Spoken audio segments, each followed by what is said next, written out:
Ah, the 70s, a decade when church gatherings and potlucks were the heart of the community. These events were all about food, family, and fellowship. Allow me to guide you through forgotten church recipes that graced the 70s tables, but no one makes anymore. It's hard to imagine now, but there was a time when raisins weren't just a snack stuffed into lunchboxes. They were the star of a chilled salad dish. Pair them with crisp celery, a dollop of mayonnaise, and a touch of seasoning, and you've got what churchgoers in the 1970s knew as raisin salad. This wasn't your ordinary potluck dish. It was a blend of sweetness, crunch, and creamy indulgence that stood out in a sea of casseroles. Believe it or not, this dish became a go-to because it was affordable, easy to prepare, and just unusual enough to get people talking. Historically, salads like these reflected the era's obsession with convenience and creativity. Mid-century America saw a boom in recipes that combined unexpected ingredients. Think Jell-O with shrimp or hot dog casseroles. The availability of inexpensive dried fruits, thanks to California's booming raisin industry, made raisin salad both practical and economical for feeding a crowd. Its downfall was changing tastes. By the 1990s, the rise of fresher, lighter fare left mayo-based salads feeling, well, a little heavy. And let's face it, some modern palates weren't ready for raisins mingling with celery. Still, for those who grew up with it, this dish evokes warm memories of church picnics and community gatherings. Few dishes from the 1970s could walk the line between savory and sweet quite like this one. Sweet potato souffle did just that. It was a culinary bridge between vegetables and dessert. With its cloud-like texture, cinnamon-kissed sweetness, and the signature marshmallow topping, it offered both comfort and spectacle at every church potluck or holiday gathering. The dish has deep roots in Southern cooking, where sweet potatoes have been a staple for centuries. During the mid-20th century, this recipe gained widespread popularity as canned goods and convenience foods became kitchen staples. Marshmallows, introduced in the late 1800s and heavily marketed in the 20th century, were the final flourish, a whimsical, sugary topping that turned a simple casserole into a crowd pleaser. Yet, as tastes evolved, the souffle began to fade from weekly menus. The sugar-heavy marshmallow layer clashed with growing concerns about healthier eating. Sweet potatoes themselves survived the shift, reborn as fries, chips, and roasted sides. But the souffle, with its unapologetic decadence, became relegated to holiday tables and church cookbook archives. By the mid-20th century, desserts had begun embracing an unlikely star: whipped toppings. The faithful Fluff salad was no exception. A mixture of pineapple chunks, instant pudding mix, mini marshmallows, and whipped topping. This dessert was as much a texture experiment as it was a sugary indulgence. Emerging during the 1950s and 60s, Fluff salads rode the wave of post-war prosperity. Processed foods like instant pudding and canned fruit were symbols of modernity and time-saving innovation, making them ideal for busy families and church potlucks. Adding marshmallows, initially a campfire treats, brought a playful twist that appealed to children and adults alike. For many, it was a dish that straddled the line between fun and functional. But as the health-conscious trends of the 1980s took hold, this sugar-loaded dessert began to lose its charm. Critics pointed to its processed ingredients and lack of nutritional value, relegating it to fond memories of a more carefree era. Despite its decline, the faithful Fluff salad remains a snapshot of its time, a reminder of when culinary creativity meant combining unlikely ingredients to bring a smile to the faces of churchgoers and potluck attendees alike. In the days when nothing went to waste, a pot of slow-cooked beans with hog jowls and onions was a way of life. Rooted in Southern cooking traditions, this hearty meal was a staple at church potlucks and community gatherings. Pinto beans, rich in protein and fiber, were an affordable way to feed a crowd, while hog jowls, a cut from the cheek of the pig, added smoky, savory depth that transformed the humble legume into something extraordinary. Historically, this dish thrived in communities where resourcefulness was key. Hog jowls, often considered a byproduct, were a favorite in Southern cuisine, where the whole hog philosophy reigned supreme. Combined with onions and slow cooking, the result was a dish that was simple yet deeply flavorful. And let's not forget the practicality. Beans are inexpensive, shelf-stable, and could simmer all day while the cook tackled other tasks. But as modern tastes shifted, hog jowls fell out of favor. Health trends, coupled with the rise of leaner meats, left this dish behind in the dust of culinary history. Convenience foods like canned beans and pre-seasoned mixes didn't help either. The 1970s were a golden age for layered desserts, and few could compete with the indulgent simplicity of a dessert built on butterscotch pudding, whipped topping, and a graham cracker crust. This was the era of quick-fix elegance, when convenience foods met the creativity of home cooks determined to make something memorable. Blessed Butterscotch Delight was a perfect example. Rich, creamy, and easy to assemble, it became a favorite at church potlucks and family gatherings. The popularity of butterscotch pudding soared during the mid-20th century, largely thanks to its warm, caramel-like flavor and versatility. Paired with graham crackers, which were already a pantry staple, and whipped topping, a revolutionary product that simplified dessert making, it was a dessert that anyone could whip up with minimal effort. And let's not forget the charm of its layered presentation, which made it feel just fancy enough to stand out on a crowded dessert table. So, why did it fade away? By the 1990s, pre-made desserts and lighter options had taken over. The heavy reliance on processed ingredients didn't help, as health trends began favoring fresh fruits and whole grains over pudding mixes and whipped toppings. During the 1970s, baked chicken dishes were the unsung heroes of potluck dinners, and this one, with its honey, pecan, and mustard glaze, struck the perfect balance between sweet and savory. Holy honey pecan chicken brought a touch of sophistication to the church potluck table, elevating humble chicken into a dish that felt both hearty and refined. The roots of this recipe trace back to Southern cooking traditions, where pecans were abundant and honey was a natural sweetener long before sugar became widespread. By the mid-20th century, recipes like this embraced the availability of affordable chicken cuts and pantry staples like mustard and honey. Chicken was cheap, easy to prepare, and universally loved, while the glaze was a clever way to turn basic ingredients into something special. So, why don't we see it much today? Part of the answer lies in the rise of boneless, skinless chicken breasts and pre-marinated options, which eliminated the need for labor-intensive glazes. Add to that the growing preference for lighter, grilled dishes, and this once popular recipe found itself fading into culinary obscurity. In the era of resourceful cooking, few desserts embodied practicality quite like a fruit cobbler made with canned fruit cocktail and a biscuit crust. Fellowship fruit cobbler was a mainstay at church potlucks, offering a sweet, bubbling dessert that could feed a crowd with minimal effort. The dish gained traction in the mid-20th century, when canned fruit cocktail became a pantry staple in American homes.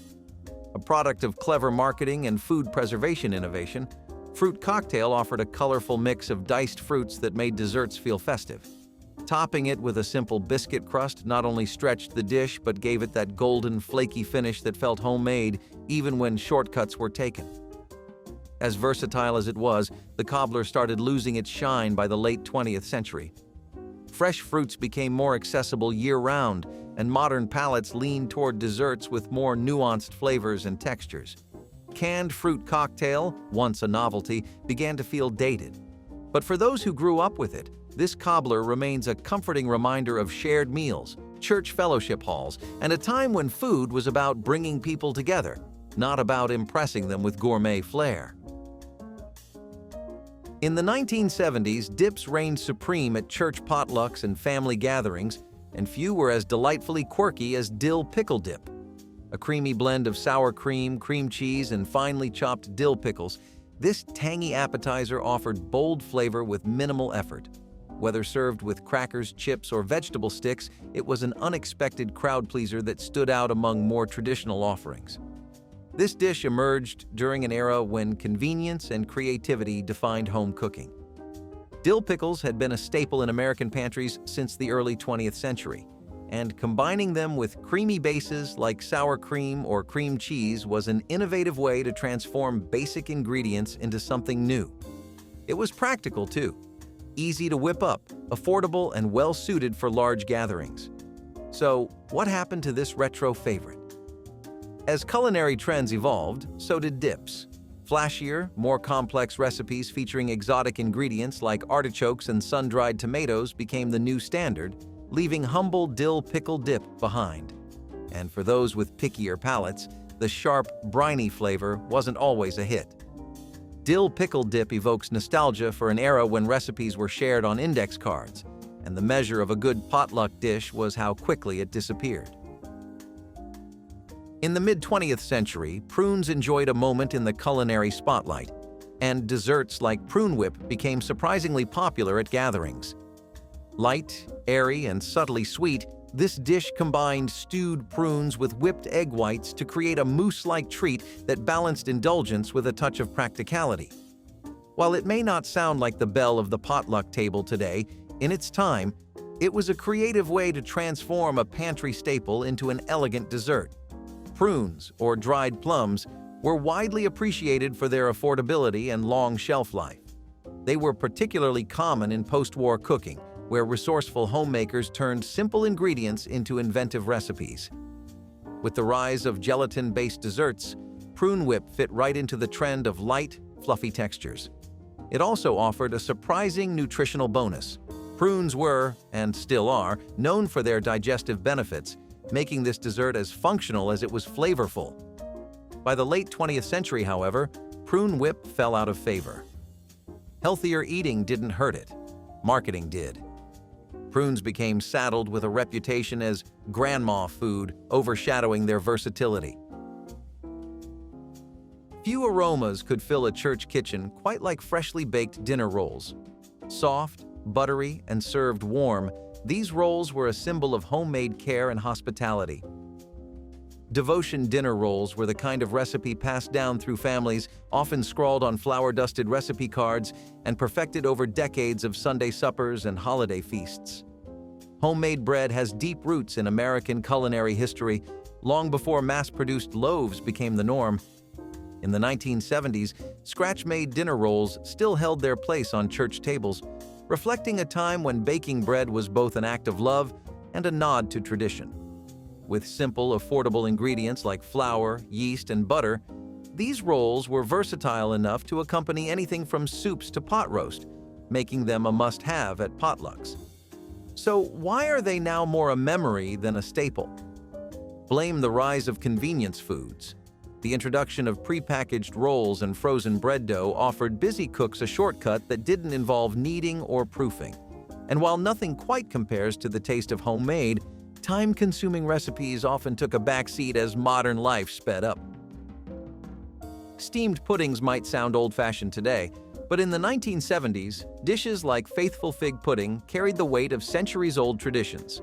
Made with dried figs, molasses, and a blend of warming spices, this dessert was a nod to the rich culinary heritage of European settlers. It was dense, aromatic, and perfect for church gatherings, where a hearty dessert could double as a centerpiece. Historically, steamed puddings were practical creations. Long before ovens became common household appliances, steaming was a reliable way to prepare desserts, particularly during the winter months when ovens were occupied with other dishes. Dried figs and molasses were staples in American pantries, thanks to their long shelf life and affordability. Combined with spices like cinnamon and nutmeg, they created a dessert that was rich in flavor and relatively inexpensive to prepare. Despite its deep roots, fig pudding began to fade as tastes shifted toward lighter, quicker-to-make desserts. The lengthy steaming process required patience, a virtue many modern cooks didn't have time for.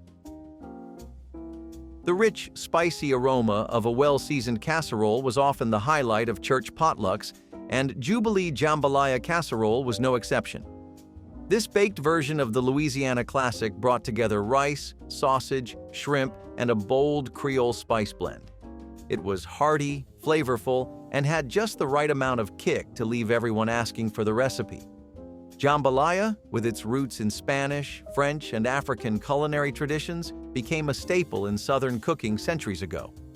Its adaptability made it a natural fit for church gatherings in the 1970s.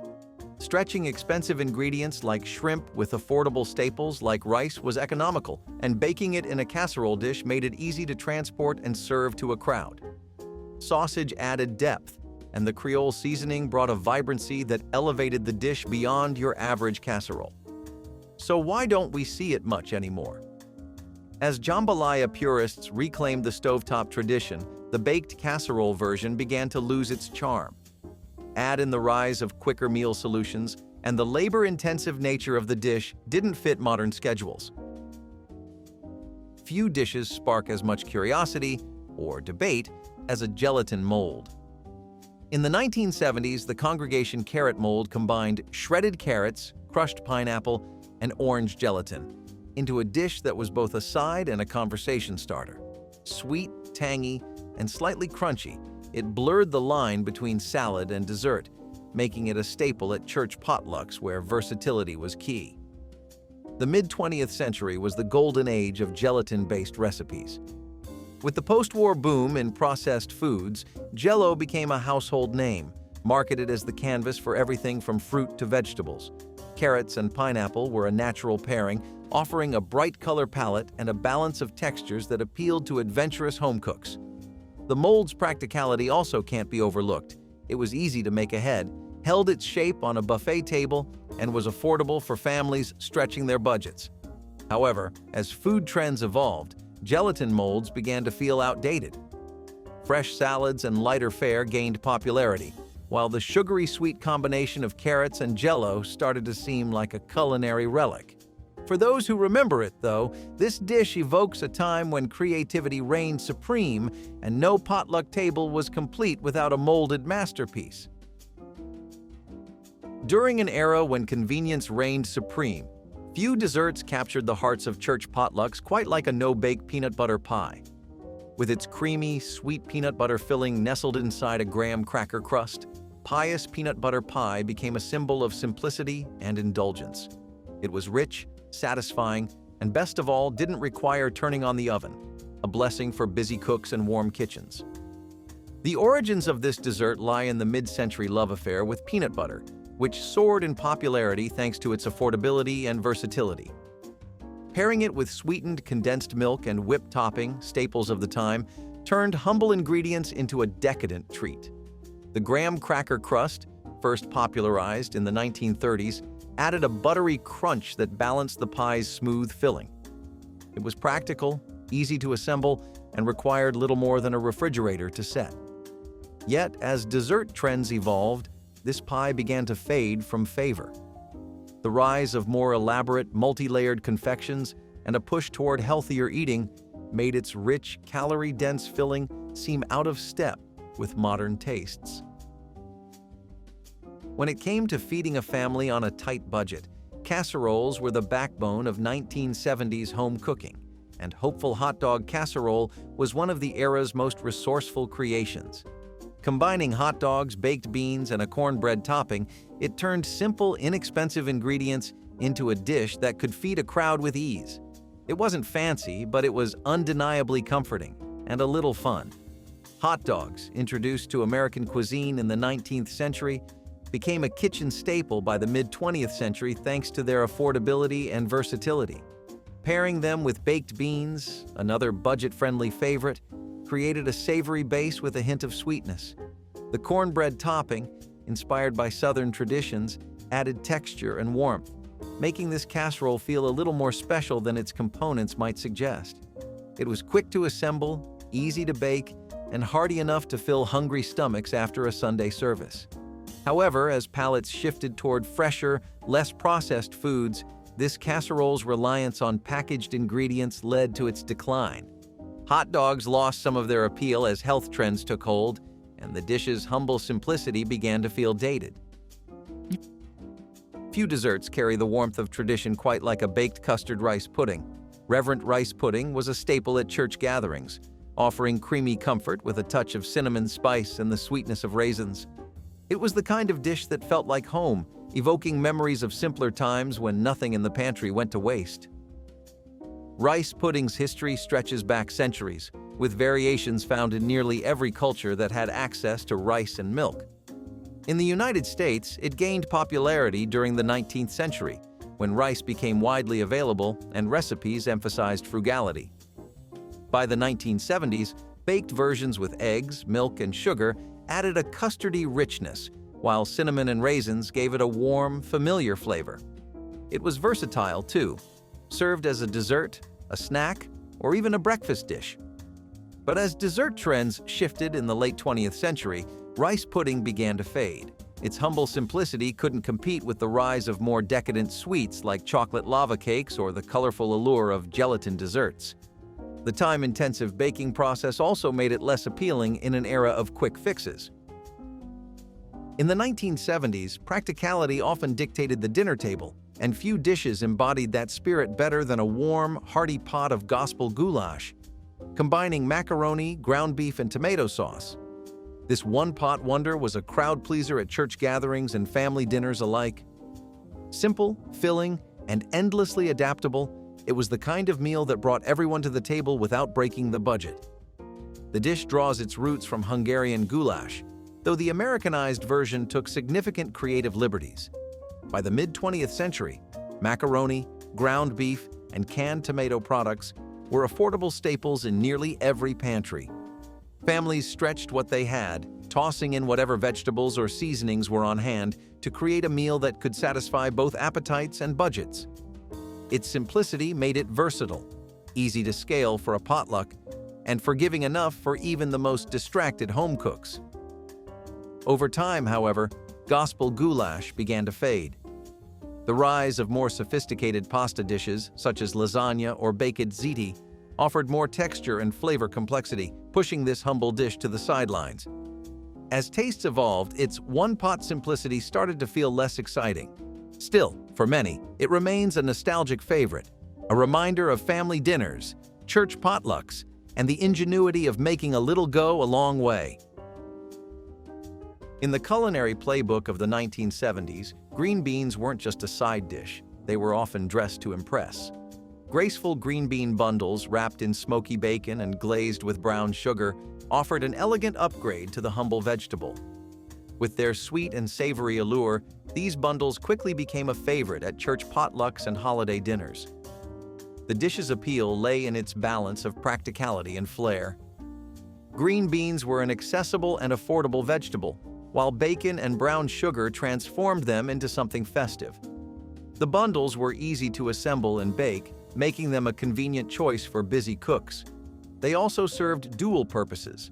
They worked as both a side dish and an appetizer, seamlessly bridging the gap between finger food and a plated meal. By the late 20th century, however, changing tastes and dietary trends began to edge these bundles off the table. The combination of bacon and sugar, once seen as indulgent, started to feel overly rich for everyday fare. Health-conscious cooking also played a role, as lighter vegetable dishes gained popularity. The cheese log, simple yet sophisticated, was a centerpiece of 1970s entertaining, and the chapel cheese log was a classic example of its enduring charm. A blend of cream cheese, shredded cheddar, and seasonings rolled in crushed nuts, this dish was as much about presentation as it was about flavor. Paired with crackers, it graced countless church potlucks and holiday spreads, offering a bite-sized burst of creamy, nutty indulgence. The origins of the cheese log can be traced back to mid-century culinary trends, when convenience and elegance often went hand in hand. Cheese logs became a staple in the 1960s and 70s, popularized by their ease of preparation and adaptability. Home cooks could mix in herbs, spices, or even dried fruit to suit their tastes, making it versatile for various occasions. Its cylindrical shape and nutty coating also made it easy to transport, a key factor for church gatherings. So why did this once celebrated appetizer fall out of favor? As the 1980s ushered in fancier hors d'oeuvres and international cuisines, the humble cheese log started to feel a bit dated. Prepackaged cheese spreads also gained popularity, offering a more convenient alternative. In the heyday of retro desserts, charity cherry salad was a shining star at potlucks and family gatherings. This chilled dish combined bright maraschino cherries, velvety cream cheese, and fluffy whipped topping, creating a dessert that was as vibrant as it was indulgent. Served in elegant glass bowls or set in decorative molds, it added a touch of flair to any church supper table. The popularity of dishes like this can be traced back to the mid-20th century, when refrigeration revolutionized home cooking. Desserts that could be prepared ahead of time and served cold became the ultimate convenience for busy homemakers. Maraschino cherries, first commercialized in the early 1900s, were a pantry favorite thanks to their long shelf life and striking red color. Blending them with cream cheese and whipped topping was a clever way to create a dessert that felt rich but remained affordable. Despite its charm, charity cherry salad fell out of fashion as modern palates shifted away from overly sweet processed ingredients. The rise of fresh fruit salads and lighter desserts in the late 20th century further sealed its fate. Testimony turnip greens, slow-cooked with ham hocks and a splash of vinegar, embodied the resourcefulness of generations who turned humble ingredients into dishes full of flavor and meaning. At church potlucks and family tables, this dish was a testament to heritage and community. Turnip greens have deep roots in Southern cooking, where they were valued for their nutritional benefits and availability. Paired with ham hocks, a cost-effective way to infuse smoky, savory richness, this dish became a staple of rural kitchens. The addition of vinegar not only brightened the greens, but also reflected an age-old culinary practice of balancing rich and tangy flavors. For many families, it was a versatile dish, often served alongside cornbread to soak up the pot liquor, the nutrient-rich broth left behind. But as tastes changed and cooking habits evolved, slow-cooked greens began to fall out of favor. The rise of faster, more convenient vegetable preparations made the hours-long simmering process feel outdated. Moreover, the strong, earthy flavor of turnip greens didn't appeal to everyone, especially younger generations. Still, for those who grew up with them, turnip greens are a reminder of a time when cooking wasn't rushed, and meals were an opportunity to savor both food and fellowship. In the culinary traditions of many German-American communities, sauerkraut held a place of honor, and sacred sauerkraut surprise brought that tangy staple to church potlucks in a way that was both hearty and unexpected. Baked with apples and pork chops, this dish balanced savory, sweet, and sour flavors to create a comforting, satisfying meal that could feed a crowd with ease. The origins of this recipe are deeply rooted in German and Eastern European immigrant cooking. Sauerkraut, a fermented cabbage dish, was prized not only for its flavor, but also for its long shelf life and high vitamin C content, a crucial factor in preserving health during the winter months. Pairing it with pork was a natural choice. Pork chops were affordable and readily available, while apples added a touch of sweetness to offset the kraut's tanginess. This combination was practical, filling, and adaptable to any church dinner or family gathering. Despite its versatility, the dish began to lose favor as modern cooking trends leaned away from fermented and pickled flavors. Additionally, the strong aroma of sauerkraut could be polarizing, making it less appealing to younger generations. Baked apple desserts have long been a staple of American cooking, and Altar Apple Betty was a quintessential example of turning humble ingredients into something extraordinary. Made with sliced apples, a fragrant cinnamon-spiced oat topping, and brown sugar for sweetness, this dish was a warm, rustic treat that often graced church potluck tables and family dinners alike. Its roots can be traced back to colonial America, where frugal cooks used seasonal fruits and pantry staples to create desserts that didn't require elaborate preparation. The beauty of Apple Betty was its simplicity.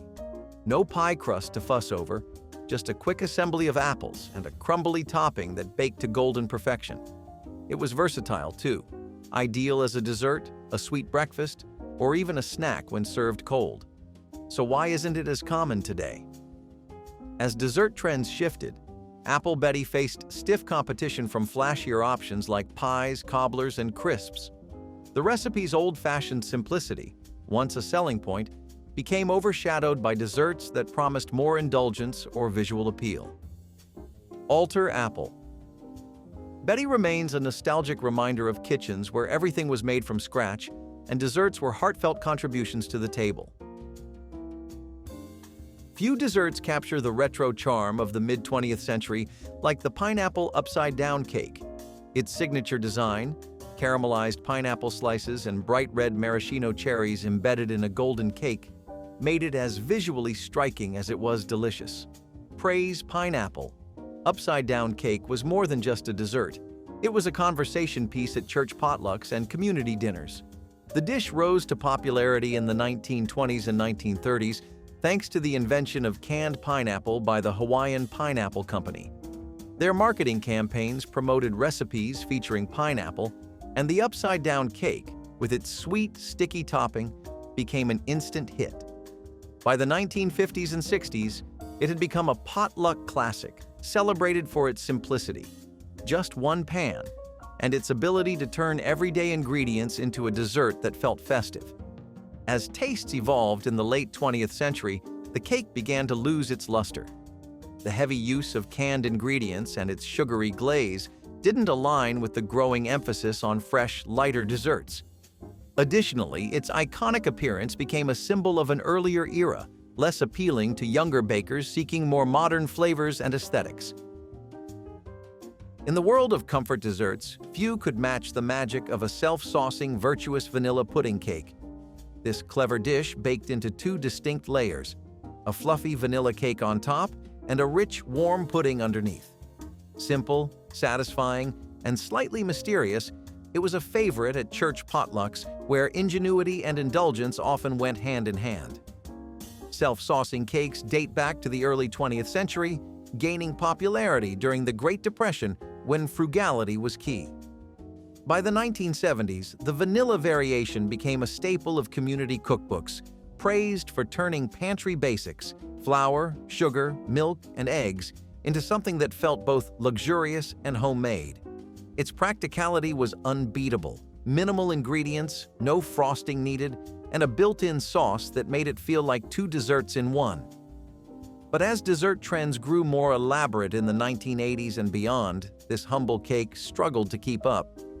The rise of rich layer cakes, cheesecakes, and decorative confections made its understated appearance less appealing. Additionally, the convenience of boxed cake mixes overshadowed the charm of from-scratch baking. So, roasted quail with grapes was what you get for the missus on a special night on the town, or maybe it would be the 14th of February and you wanted to make an impression. Maybe the occasion was severely special, or maybe you just had a lot more money than you knew what to do with and you were bored. The thing that remains consistent in all cases is that you always needed to look like you came from money if you were having this dish.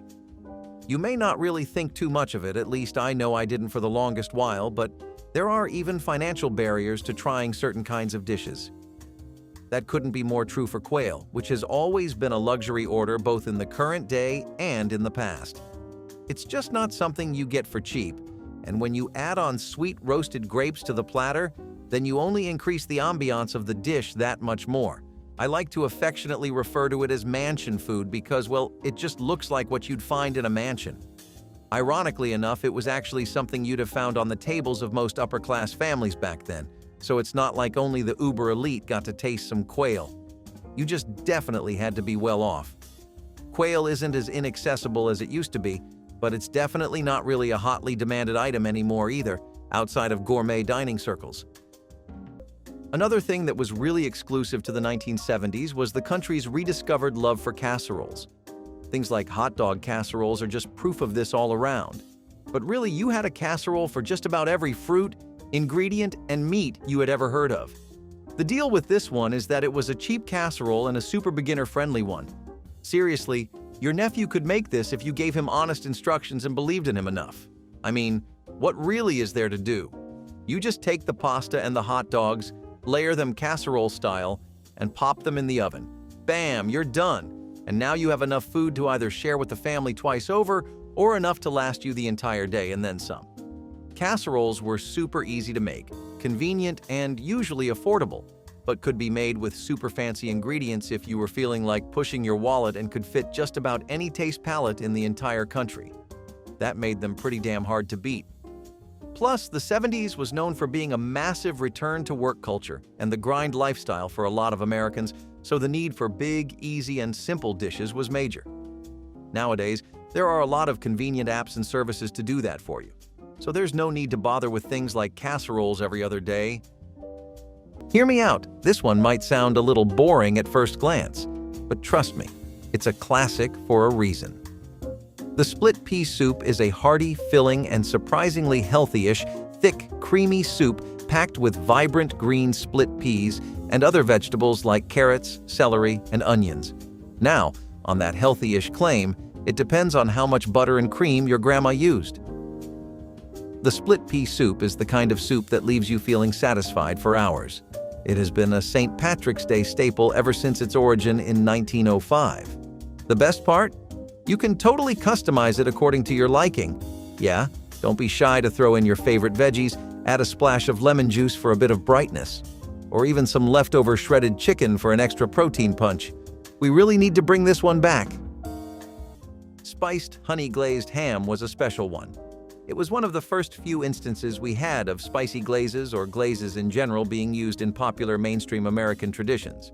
Something breaking into the platform of Sunday roasts, potlucks, casserole Mondays, and church potlucks was always a big thing.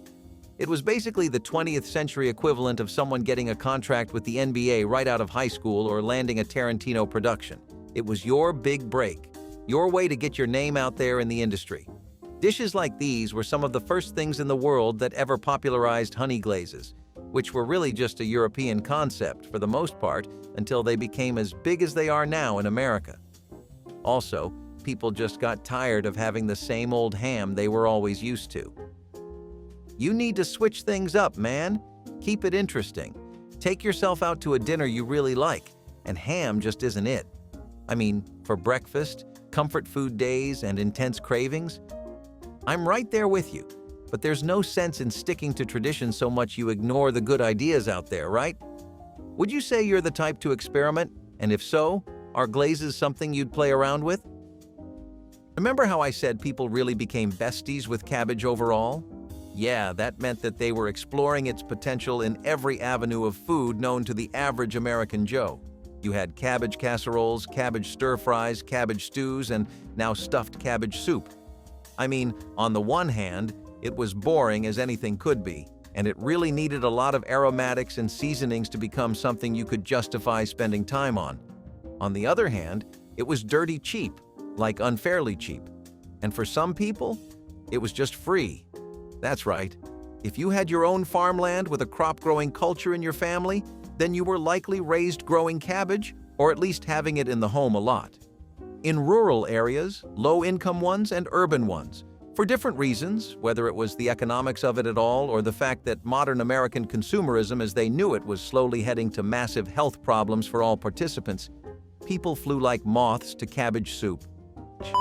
Magic cookie bars got their start from an Eagle brand recipe in the 60s and caught everyone's attention with their awesome taste and texture game. Imagine a buttery graham cracker crust layered with sweetened condensed milk, then piled with chocolate chips, butterscotch chips, coconut, and nuts. It's a chewy, gooey slice of heaven. They were a cinch to whip up and didn't need much time in the oven, which made them a hit for busy bakers and holiday times. Interestingly, they also go by the name Hello Dolly bars in some regions, adding a bit of theatrical flair to their homey appeal. But as years passed and people started leaning towards fresher and less processed goodies, the craze for these bars kind of fizzled. Usually they were cut into squares or bars, rocking a no-fuss, rustic vibe that made them super easy to serve and enjoy. The mix of sweetened condensed milk with coconut and chocolate created a taste that screamed 1970s home baking. The Hungarians really killed it with dinners that shaped our childhood, because we've got another banger on the list. Hungarian goulash was everyone's favorite cozy, hearty meal back in the day. Goulash is a hearty stew whipped up with tender chunks of beef simmered in a rich, savory sauce brimming with paprika. Yeah, paprika was huge back in the day. So why did this delicious dinner vanish from our dinner tables? Well, the Hungarian goulash traces back as far as the 10th century to stews eaten by the shepherds, so you can say this one might just have run its course. But hey, If you're ever craving goulash, dust off some old cookbooks and get to work because it really isn't hard to wump up. This is the perfect dish for a chilly night in, curled up on the couch with a good movie. Just be careful not to spill it on your mom's vintage tablecloth. Those things are irreplaceable. Hasselback potatoes were something that we got from Sweden thanks to a renowned Swedish chef, Leif Ellison, who invented the dish. And the name of the potatoes comes from the fact that Ellison worked at the Hasselbacken restaurant. These started coming to America as interests in foreign cuisines and dishes grew more and more. People wanted to see what the hype was around these new kinds of potatoes, and they were also just really eager to try Swedish and Scandinavian cuisine. In terms of texture, you would expect the potato to be a bit thinner, but it was easier to crisp up.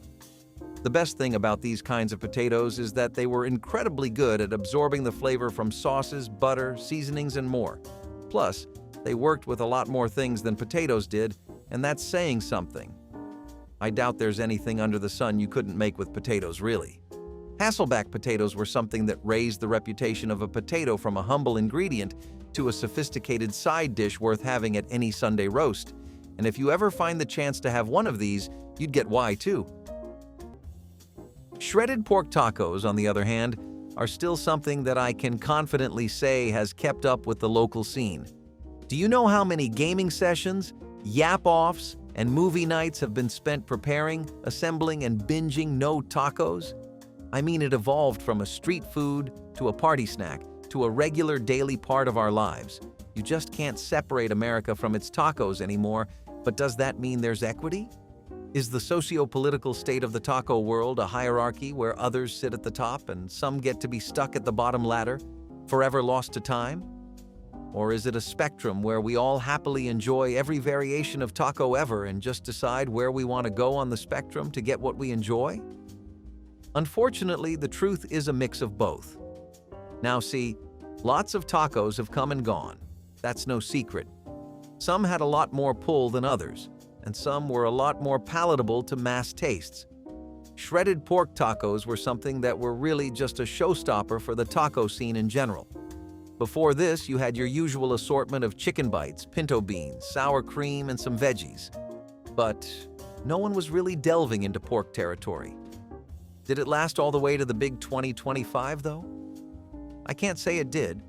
I just don't see enough shredded pork tacos anymore out in the street to count them as being popular, especially in this day and age, where the meaning of the words trendy and popular continue to evolve every day thanks to social media. Magic Pan crepe cakes come from those Magic Pan restaurants that made crepe dishes a big deal back in the 60s and 70s. Here's how they do it.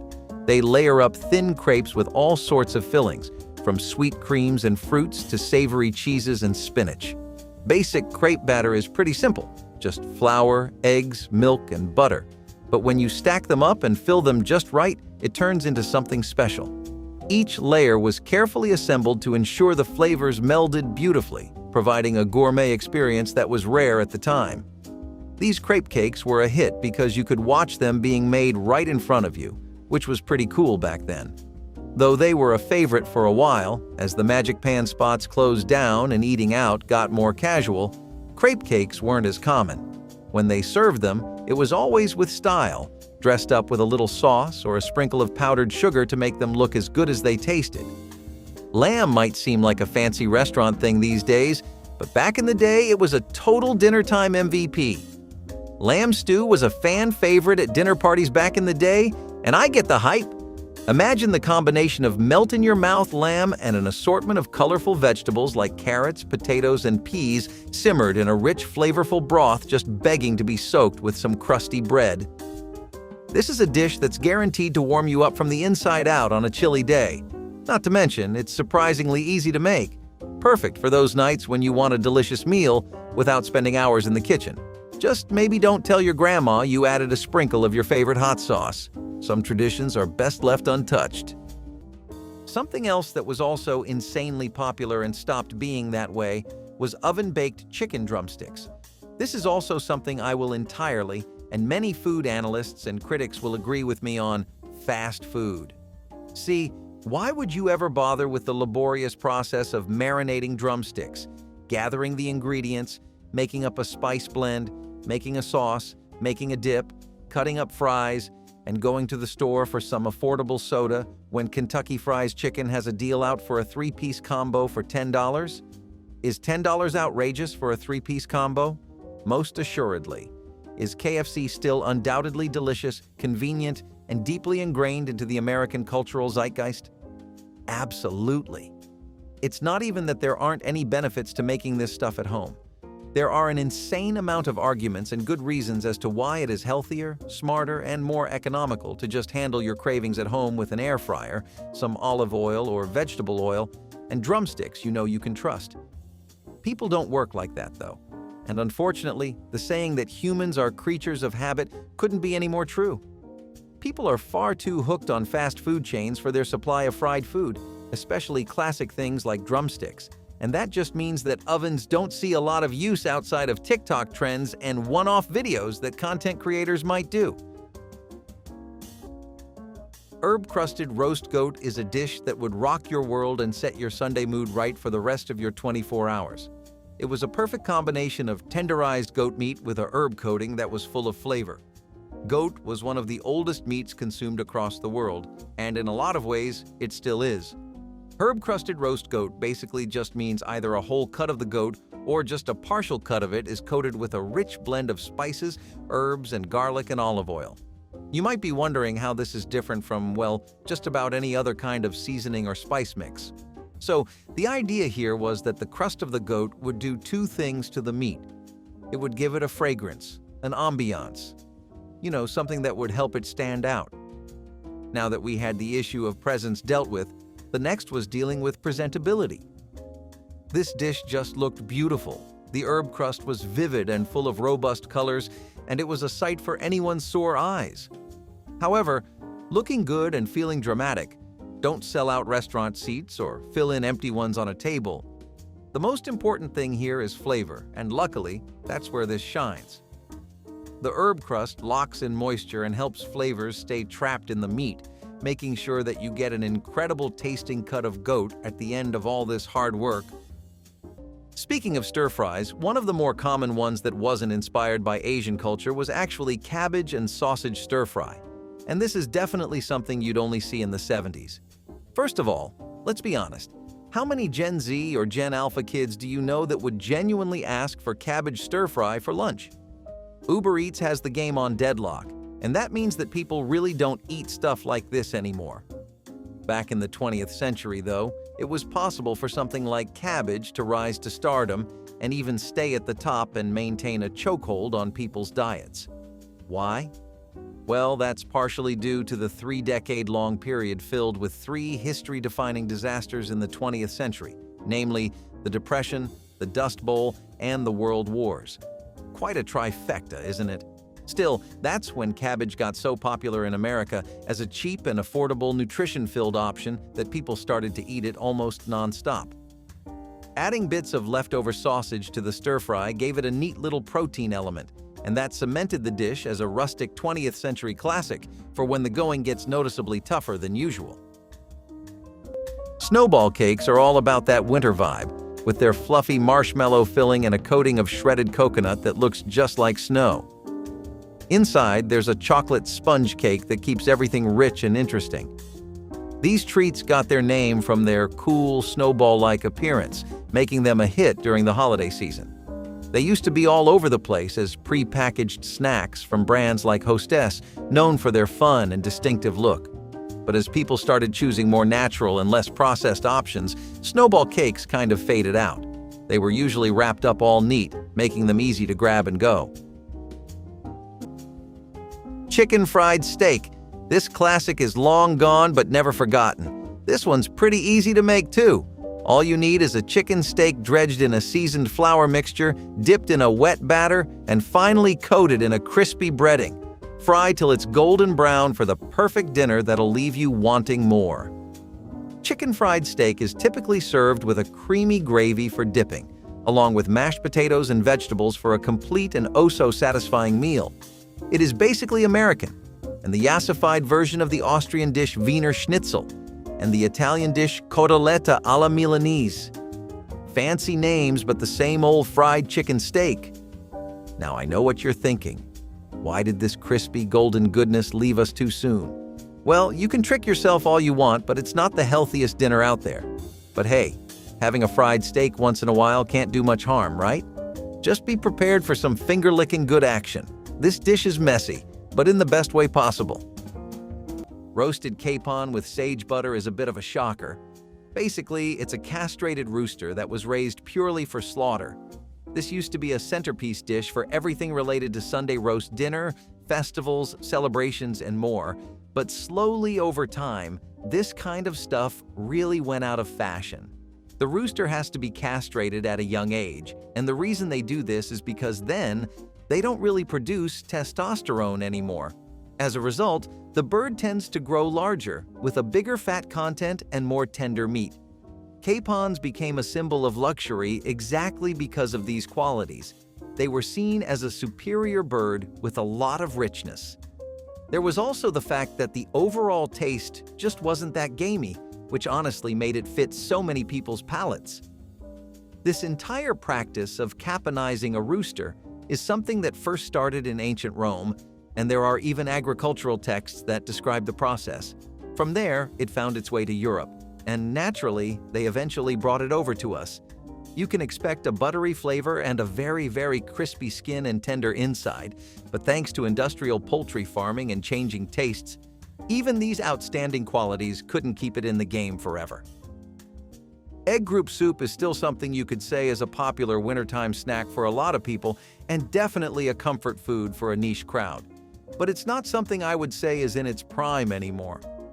There were and still are an incredible amount of fans of Chinese cuisine. If anything, that number has only continued to increase with no signs of stopping.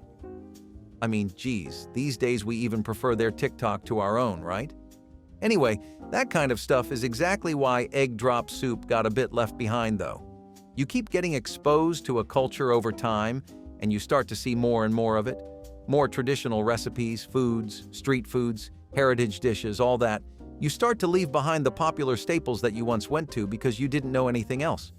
It's unfortunately the same deal for things like chow mein and Szechuan chicken, as good as they are. And don't get me wrong, there's a sizable audience for egg drop soup, because who can beat something that's simple and effective? I'm just saying that the audience used to be more regular and bigger. Down in Greensboro, North Carolina, Mrs. L.H. Wiggins came up with the Hummingbird cake, which Southern Living magazine made famous in '78. This cake's got it all: bananas, pineapple, pecans, cinnamon, and it's topped with a killer cream cheese frosting that ties all those spicy and fruity flavors together. It became a big deal fast, thanks to its unique taste combo and the fact that it was pretty easy to make for any kind of get-together. Over time, though, as dessert trends evolved and global flavors took the spotlight, the Hummingbird cake kind of drifted out of the mainstream. The cake is particularly beloved in the South, where it remains a celebrated part of regional culinary traditions. Typically, this cake was stacked up high in layers and generously slathered with frosting, making it a showstopper at parties. Now, Swiss steak is like a warm hug from the past. This dish is all about slow-cooked, fall-apart tender beef bathed in a tangy tomato sauce. Think slow cooker vibes, but way before slow cookers were even a thing. Now, the Swiss steak is all about patience. The longer you simmer the beef, the more melt-in-your-mouth delicious it becomes. It's also the perfect way to use up that tougher cut of meat you accidentally grabbed at the store. If you grew up thinking this dish was from Switzerland, as the name suggests, now would be a good time for me to tell you your whole life was a lie. This technique of cooking up tender meat came from England, so they're the ones to thank for this meaty goodness. I can just imagine the satisfying experience of cutting through that tender beef with minimal effort. Swiss steak, a dinnertime classic that deserves a comeback. Where do I sign the petition? If you think of a cut of lamb, I think one of the last places your head goes to is the leg. Yet this dish, a spiced leg of lamb with anchovies and garlic, attempted to traverse horizons that we had never really explored as a people before. Leg of lamb? Okay. Bold. With garlic? Fair. Have to keep it familiar if you want the masses to try it. Anchovies? This is starting to get a bit unorthodox. The idea here was to balance each of the ingredients' flavors with each other, creating one singular flavor identity that screamed umami. It actually did work too. For the spice rub, people would typically experiment with their own different variations, but things that would typically work well with anchovies and garlic like parsley, thyme, chili flakes, and more were used. The idea was to supplement the flavors that were already there, instead of introducing new ones that didn't exactly have a place. Whoever was making this dish, or wherever it originated from, they definitely knew how to stick to the big picture instead of getting carried away. The leg of the lamb was also slow-cooked, so it would tenderize, something that only became easier as time went on and slow cookers came along. But by then, recipes that took time, work, and skill were already lost as people favored fast food deliveries and takeout for their Sunday comfort food. Vegetarian chili definitely had its heyday in the same time as those moments I was talking about. Listen, when I say movement, I don't mean a 3-day bandwagon full of peaceful sit-ins and protests like we have today. I mean, like nationally, parents everywhere were livid. They couldn't stand that their kids were actually preferring to stay inside with a McDonald's Happy Meal and the television screen, and lots of them became super proactive about their family's diet and eating habits because of the massive revamp in culture. I mean, in this same century, these people went from surviving off of foraging wild mushrooms to watching moving pictures on a screen, having a magic box that just cools all their food full-time, slow cookers, the internet, computers, and God knows what else. All this to say, it was a fast-paced era, and people reacted with what they knew worked: vegetables. If the Depression proved anything, it was that there was a massive problem with people's diets. It wasn't economical, and it definitely wasn't healthy, and the alternative wasn't as impossible to switch to as most people would have you believe. Circumstances like this saw the rise of vegetarian chili in vegan cookbooks, but unfortunately, it couldn't make the cut, especially in the South, where people just outright rejected it. The Watergate cake popping up in the 70s was all about riding the wave of the famous scandal it's named after. This pistachio-flavored cake, made with pistachio pudding mix, sports a funky green color and a nutty taste, lightened up with some club soda. It's usually decked out with a frosting that's also got pudding in it and sprinkled with pecans, making for a pretty unique look and texture. The whole novelty of its theme and the connection to a wild moment in politics helped make it a hit. But as people started digging more natural and less artificially flavored sweets, its star faded. Watergate cake was typically a sheet cake, super easy to slice up for casual gatherings. So chicken paprikash is a Hungarian dish that sounds fancy, but is basically a party in a pot for your taste buds. Imagine juicy chicken pieces slow-cooked with tender onions in a creamy sauce, bursting with the warm, smoky flavor of paprika. It's served with a side of fluffy rice or noodles. Chicken paprikash really found its footing back when Chinese takeout wasn't as big of a thing. You know, back when Grandma used to put on the apron and cook for us? This dish really was the one-pot wonder. Bonus points: if your grandma used to whip this up for you, that nostalgia factor is real. A version of it still exists in Bulgarian cuisine in case you crave the it now. The Bulgarians are a little light on the paprika and center the dish on sautéed onions. Okay, cream spinach and pearl onions didn't look the most appetizing, but trust me, it was always a hit at family dinners. Think of a rich, creamy base packed with vibrant green spinach leaves. And let's not forget the star of the show, pearl onions, that added the perfect touch of sweetness. Not only was this dinner finger-licking delicious, but it was healthy too. Jam-packed with nutrients including vitamins A, C, and K, iron, folate, potassium, and a good amount of fiber. Just don't blame me if you get flashbacks to your school cafeteria. But hey, sometimes those cafeteria classics deserve a second chance, especially when they're this delicious and healthy all at the same time. Yes, stuffed pigeons with chestnuts were something that people actually did regularly reserve for their tables for Sunday roasts. And yes, this is definitely gluttony. Not bordering on the edge, not a stone's throw away, just pure, unadulterated gluttony. Stuffed pigeons were a traditional dish that were brought onto American kitchens primarily through immigrant communities. By this I mean, you can once again curse the British for their food. I really don't get what goes on in the kitchens in that country. It feels like every step they take is like playing Russian roulette because will they take a step forward? Will they set us back a decade or two? You may never know. Anyway, the chestnut thing was actually something that was brought into the equation thanks to the French. Apparently, chestnuts are a pretty popular stuffing in the region there. It makes sense that we tried things like this since in the middle half of the 20th century, all we ever did was delve as deep as possible into European cooking. Thing is, this dish was only possible because people regularly kept pigeons and raised them on their farms and in their living spaces. Thanks to the mass amount of urbanization, your typical two-bed in New York just doesn't come equipped with pigeon-raising facilities these days. If you enjoyed today's video, make sure to like and subscribe. Leave a comment down below telling us your favorite church recipe from the 70s.